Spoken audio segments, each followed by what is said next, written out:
monsieur? J'ai mal au dos. Faut pas le bouger. Qu'est-ce qu'on fait sur une personne qui a mal au dos? Déjà le mettre correctement.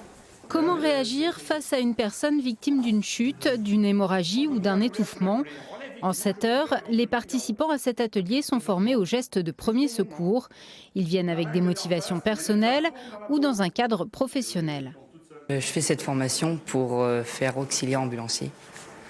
C'est une formation obligatoire? Pour mon travail, oui. C'est le minimum pour commencer, on va dire. Moi, c'est avant tout pour savoir comment réagir dans le cas où j'ai un proche qui a par exemple fait un malaise, ça m'est déjà arrivé.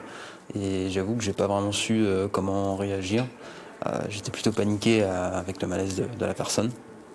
Et j'espère que cette formation du coup me permettra de savoir comment réagir dans ces situations. Et là, c'est parti, il va appuyer, 5 cm. 1, 2, 3. Créée il y a 10 ans, l'association forme aujourd'hui 1000 à 1500 personnes chaque année en Haute-Vienne. Mais c'est encore insuffisant. En France, 80% de la population ne maîtrise pas les gestes de premier secours.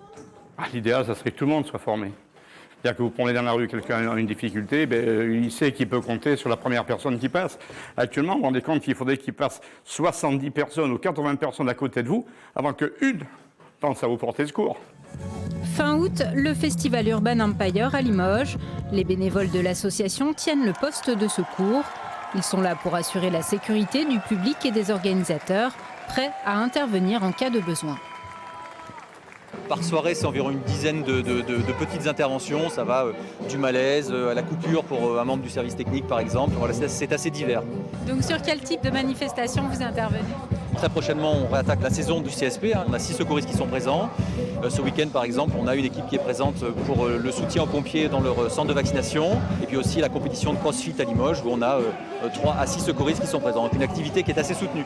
Infirmières, pharmaciennes, agents de sécurité ou chauffeurs routiers, les bénévoles ne connaissaient pas forcément les gestes de premier secours avant d'intégrer l'association. Ils ont été formés et apprécient aujourd'hui les missions de terrain. Ce qui me motive, c'est toujours apporter l'aide aux gens, en fait. C'est un peu le leitmotiv de ma vie. Et puis les rencontres qu'on peut faire aussi, parce qu'on est aussi une bande d'amis aussi dans l'association, ce qui est important. Sur les postes, on se soutient aussi quand il y a des moments difficiles, des interventions difficiles. L'association recherche actuellement des bénévoles, pas de profil particulier. Je pense que déjà, il faut être empathique, avoir envie d'aider les autres. Ça, c'est la première des qualités.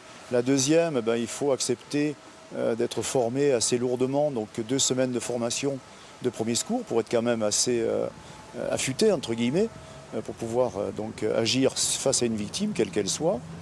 Après, il faut un pass sanitaire.